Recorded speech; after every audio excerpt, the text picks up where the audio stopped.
All of it, was unfamiliar for Derrick White, a player who wasn't molded for the pros from a young age like so many today. Mock drafts were slotting him in the first round. NBA franchises leafed through his personal life and reached out to friends and family, inquiring about his character. Agents now courted him, tugging and grabbing on his jersey after games at the Portsmouth Invitational, an NBA pre-draft camp and tournament for collegiate seniors. Following one game in Portsmouth, New Hampshire, his longtime trainer, Marcus Mason, whisked him away to Subway to refuel.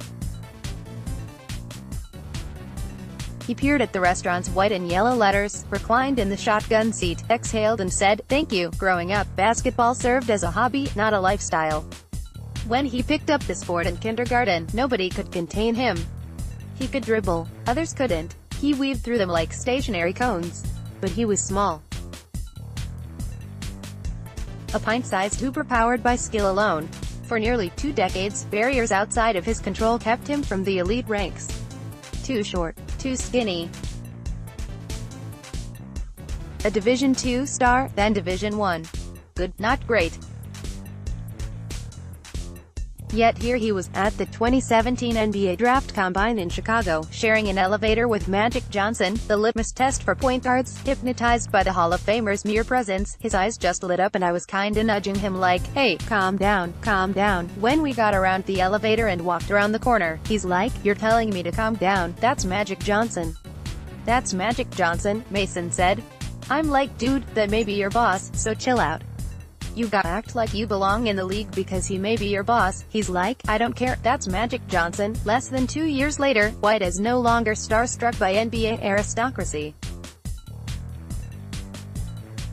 His head coach is Greg Popovich. He starts on a San Antonio Spurs team destined for the playoffs.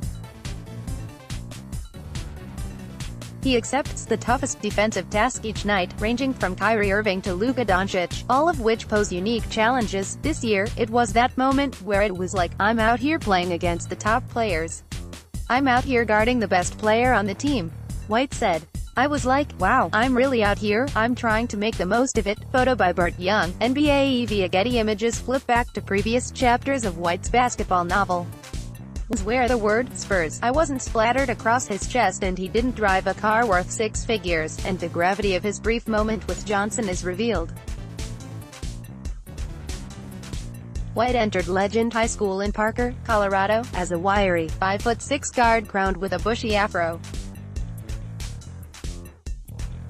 His first year, he played tennis in the fall, simply because the team needed more members, and he owned a racket, basketball in the winter and baseball in the spring, a slap-hitting outfielder, who relied on his wheels to reach base. In 10th grade, he abandoned tennis and baseball and committed to basketball. Legend was a brand new school and White, a member of its first graduating class, received a starting role on the varsity basketball squad from the outset.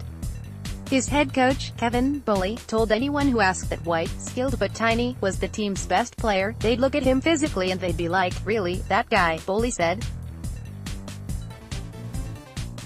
I'd be like, "Yeah, he's special." Bully also served as the school's strength coach and inherited a team entirely composed of freshmen unacquainted with weightlifting practices. He taught them how to squat, bench and clean properly. White was like a little baby giraffe in the squat cage at times, Bully quipped. The tutelage lit a fire under White, who immersed himself in the craft and could soon explain the intricacies of various exercises. He and his father, Richard White, began venturing to their local Lifetime Fitness, where Derrick leaned on his favorite lift, power cleans, to improve his explosiveness and build strength. Adding muscle extended beyond a devotion to the weight room, though. A notoriously frugal eater, whose palate largely consisted of salads and chicken nuggets, Derrick's mother, Colleen White, pestered him to improve his diet during his younger years. When gaining weight emerged as a priority, he swapped salads for pasta with chicken and guzzled down protein shakes. While Derrick methodically grew into a bigger frame, teammates outpaced his box score numbers for 2 seasons. Then, as a junior, Bully's confidence in the lead guard blossomed into production. Midway through the year, he ripped off a 6-game stretch with 30-plus points each night. He'd zip by defenders and hammer home dunks. He'd splash threes off the dribble. A lethal spin move became his trademark. Glide into the lane and hurl passes, openings only he saw, to teammates. All of a sudden, Boley said, it was like, wow, this kid can really play. Even then, as he rampaged through the Continental League, he didn't hit 6 feet on a tape measure. Soon, blind faith in a growth spurt morphed into material hope. After skying for a chase-down block in the penultimate regular season game of his junior year, he crashed to the deck, felt a twinge in his knee and went to the doctor's office for a diagnosis. The doctor said, well, you got good news and bad news, Richard said. It was like, well, what's the bad news? Okay, well, he's probably not gonna play basketball anymore this season. What's the good news? Well, his growth plate, because he's a young kid, is still wide open and we see that he could grow to be 6'5". We kinda had that in the back pocket when I started doing the college recruiting. Photo by Catherine Scott Osler, The Denver Post via Getty Images. Colleges didn't care about those 5 inches. They saw a 6 foot, 155-pound senior, whose game didn't offset physical deficiencies. Richard scoured the roster of every team in the Rocky Mountain Athletic Conference (RMAC) and sought out programs with upperclassmen-rich backcourts. He compiled highlight tapes of his son and mailed them to universities. He signed Derrick up for team camps. They took unofficial visits to places like CSU Pueblo, Adams State and Western Colorado University. Programs labeled him a nice player, but not the guy they wanted. Boley preached to coaches that Derrick was worth the long-term investment, even if it required a developmental redshirt year. The coaches that came around just couldn't get past how skinny, how immature physically he appeared and just weren't willing to take that risk on him, Boley said. It's ironic now because those same coaches and many more, every time they see me, they're always asking me if I've got another Derrick White, and my response is, I told you about Derrick White the first time. A lot of people are kicking themselves for sure. One school told the White family that Derrick didn't look mean enough or tough enough. Another, Metro State Denver, put it bluntly, they came and watched me play and after, they thought that I wasn't good enough even to walk on, Derrick said. That's always stuck with me and motivated to me. Without any 4-year scholarship offers, Derrick landed on Johnson. Yet when the head coach, Jeff Culver, was hired by University of Colorado Colorado Springs, UCCS, which had originally prioritized other players, he extended Derrick an invitation to join him. The plan was for Derrick to redshirt and continue developing physically, even when he sprouted up 3 inches after high school graduation and entered college at 6'3". He was dominating in practice, clearly asserting himself as the team's best player. When UCCS sorely needed Derrick's ball handling and shot creation in a preseason scrimmage against Northern Colorado, assistant coach Jeff Sweet dialed up Culver the next day after a morning swim. Culver already knew the topic of Sweet's call. UCCS needed Derrick. It didn't have the depth of talent to redshirt him. Throw the plan out the window and recalibrate. Derrick was too good to watch from the bench in a suit. That first season, the Mountain Lions finished 5-21 and Derrick, despite winning Freshman of the Year and averaging 16.9 points per game, lumped through common freshman mistakes. Missed defensive rotations, biting on shot fakes, sloppy turnovers, poor shot selection. A lot of coaches would joke around about how bright green the light was that I gave him and I just had complete faith in his ability to do so much on the floor. Culver said, quote, "He was my first recruit and I was ready to roll with him and win or lose with him. I put the ball in his hands and let him go to work." In a game against CSU Pueblo, Derrick and fellow freshman Alex Welsh staked UCCS to an 8-point lead with 1:33 remaining. There, the two showed their age. Derrick clanked a free throw. Welsh botched the layup. Derrick fouled a shooter, which led to a pair of game-winning free throws, and missed a three as time expired. UCCS fell 85-83. Photo by Andy Cross, The Denver Post via Getty Images. The next morning, we had an early practice and Coach Culver actually brings us over. He's like, "I'm really proud of you guys. I saw a spark of leadership." He gave us this great pep talk about how great we did. Welsh said. He's like, "I want you to know that the reason we were in that game was because of you guys. But the reason we also probably lost it there at the end was because of you guys." Prior to their freshman year, Welsh and Derrick established innate chemistry together during summer ball. Couldn't explain it if they tried. They just clicked. Didn't make sense. Didn't have to. A fiery, outspoken big man and a steady, stoic guard dicing up opponents via the pick and pop. Their synergy surfaced before they roomed together for 3 years. Before Welsh discovered the goofball Derrick was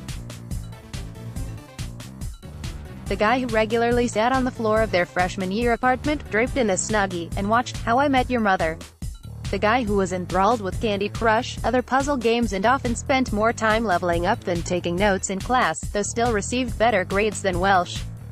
The guy who'd hit infield home runs during intramural softball. The guy who'd intentionally pick the worst teams in FIFA or NBA 2K, just so he could win and talk smack. The guy who ate a bowl of Cocoa Puffs every day before 5:30 a.m. practice. "I still give him crap today," Welsh said.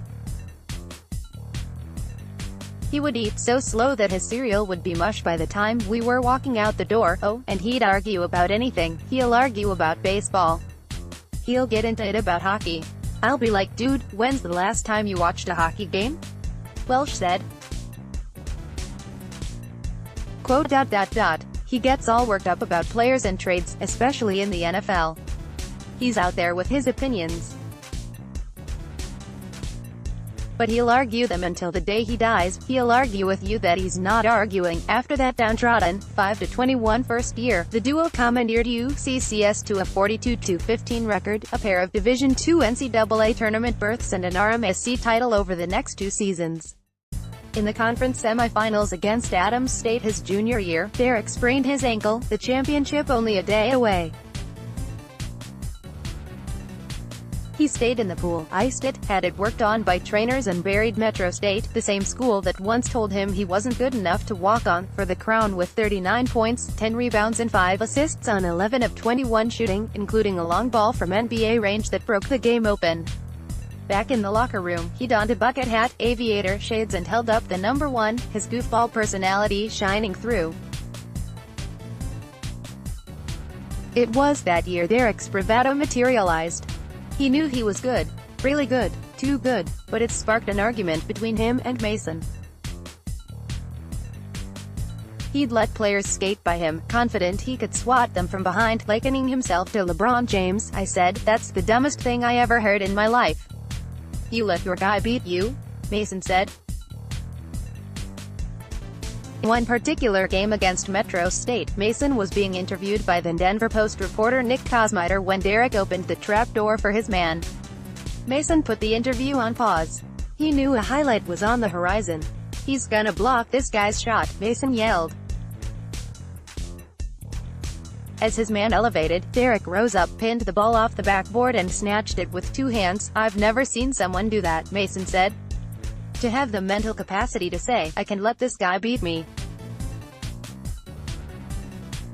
I'm gonna bait him into shooting it and then, I'm gonna block it," as a point guard. "When I saw that, I was just like, man, this dude is really good." During his sophomore and junior seasons at UCCS, Derrick averaged 24.1 points, 6.9 rebounds, 4.7 assists, 1.8 blocks and 1.7 steals on 50.8% shooting. As a junior, he propelled UCCS to a 90-87 victory over Colorado Mines in the first round of the NCAA tournament, with 50 points, 14 rebounds, 8 assists, 3 blocks and 3 steals. His final assist generated a wide-open three-pointer with 1:11 to play and put the Mountain Lions ahead for good. By the time he left UCCS, he was the school's all-time leader in points, 1,912, and assists, 343, but Derrick's best assists didn't come on the court. They arrived on the bus after every game. Win or lose, home or away. There was Derrick, touting Ziploc bags with his mom's famous chocolate chip and snickerdoodle cookies. "I can't tell you how many Colleen White cookies I've eaten and it was a hit." He would get mugged. Welsh said, "It got to the point where he'd hide 'em. He'd throw 'em in his backpack and just hand one out to everybody because everyone loved them." "That was money," added Culver, with a slight chuckle. "I missed it just about as much as I miss him playing for me." NBA scouts began sniffing around the halls of UCCS that junior year. Derrick's play had done enough to pique their interest, but he longed for a bigger stage, a place where he was more than a footnote on the national radar. A place where he could maximize his game. He'd exhausted all that UCCS had to offer. Two-time All-American, two-time first-team All-RMAC,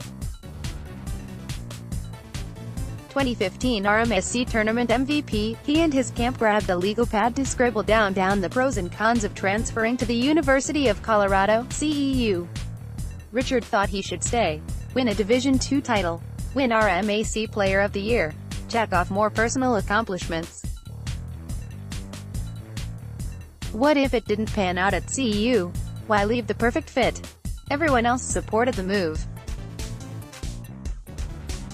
Richard was in the minority, persuaded by the allure of games on national television, a more advanced strength and conditioning program and better resources for academic success. Derrick was accepted into CU's Leeds School of Business, one of the top business programs in the nation, furthering the list of reasons beyond basketball. "It was my hometown state, still get to play in front of my family and friends," Derrick said. "I used to watch Colorado growing up, so just getting an opportunity to put on that CU jersey, I thought it was a once-in-a-lifetime opportunity." Derrick had been to CU's team camps when he was younger. Solid player, nothing more. There were hundreds of Derrick Whites out there. Every team had 7 or 8 just like him. He wasn't on any Division I team's radar. He shared a relationship with CU's head coach, Tad Boyle, but even he didn't advocate for his own athlete at the time. "Not that Kevin Boley didn't believe in him, but I don't think anybody projected him to be a Pac-12 level college player, much less an NBA player when he was in high school," Boyle said. And his high school coach loved him. This summer following his final year at UCCS, Derrick returned home to Parker and scrimmaged with NBAers like Jamal Crawford, Blake Griffin, Chris Paul and Kyle Lowry at Chauncey Billups' basketball camp. Rather than grow too eager and press, attempting to leave an imprint among the crowd of professionals, Derrick merely blended in. After that stretch of chameleon-like basketball, Mason rung Billups and asked if Derrick had a shot at the NBA. "Yeah, he may have a chance," Billups replied. Photo by Ethan Miller, Getty Images. So, Derrick packed on 20 pounds of muscle during his redshirt year. The new strength enabled him to heighten his trigger point and kick in his release. As a Buffalo, he splashed 39.6% of his 144 three-pointers after connecting on just 31.9% of them at UCCS. Together, he and Mason refined his defensive technique.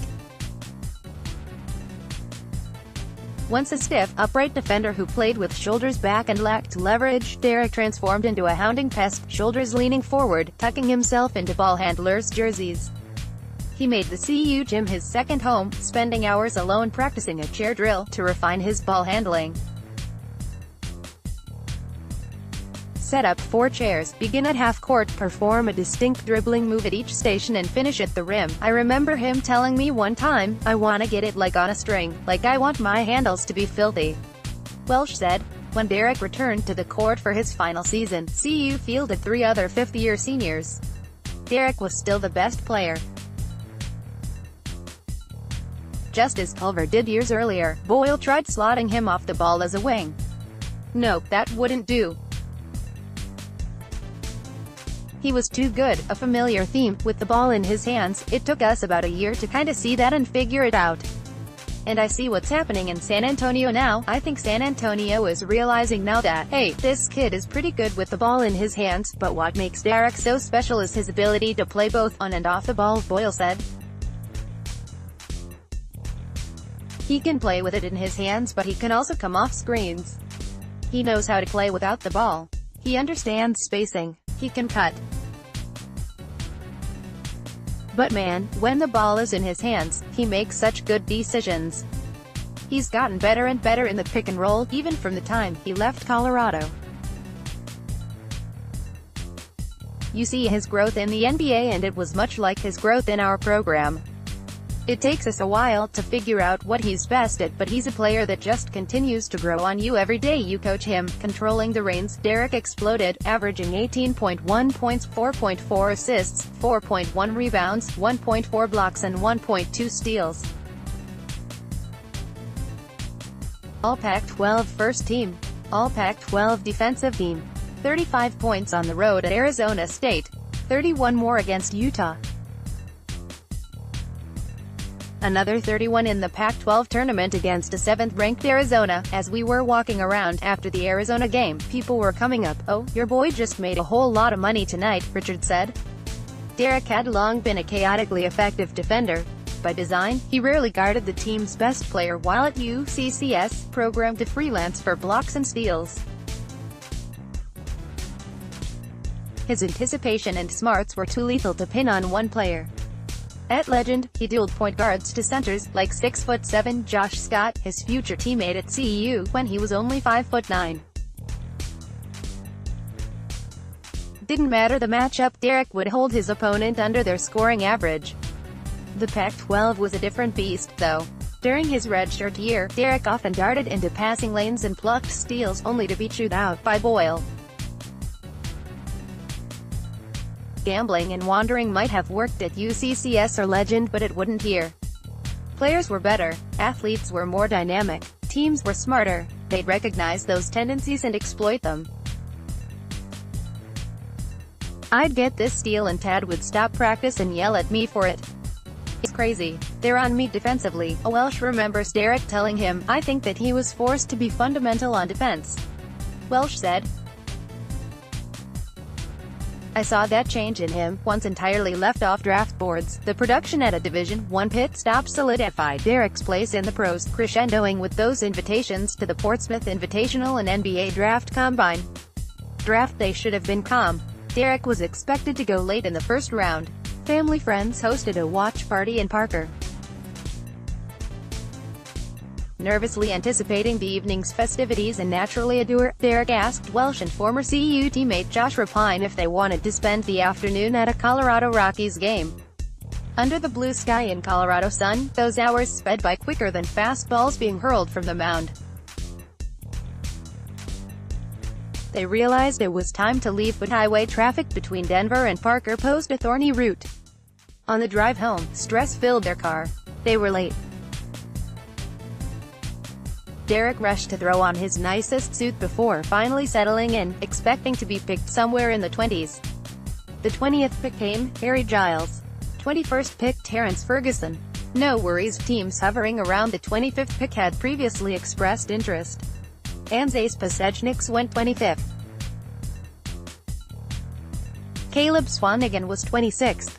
Anxiety began to coat the room. People wondered, was he gonna drop to the second round and miss out on a guaranteed contract?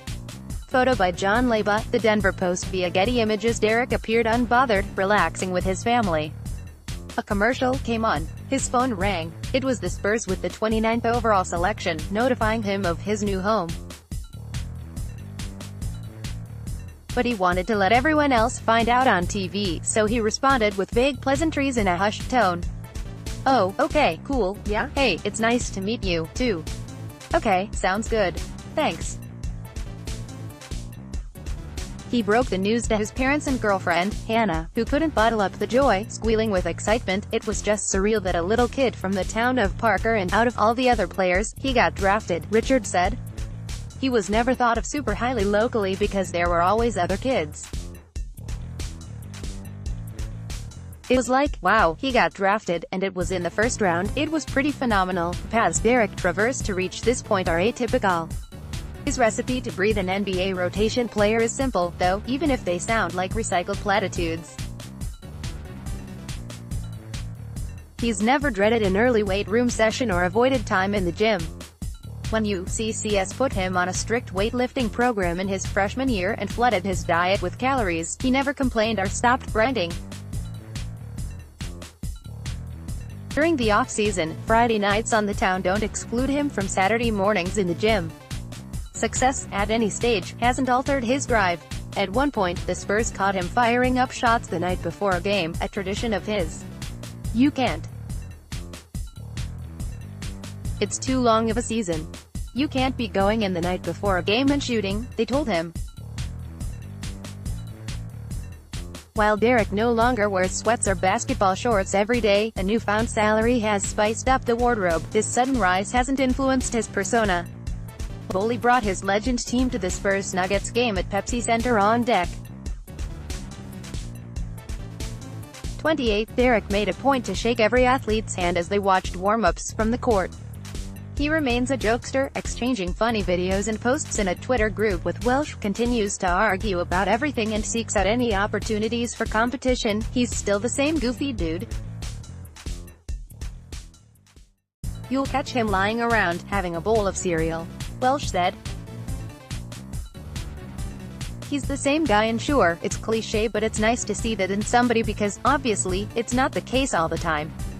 Sometimes, people are claiming that when it's not the case, it's really the case. He's the same, genuine, lighthearted dude, just loves to hoop, and became really good at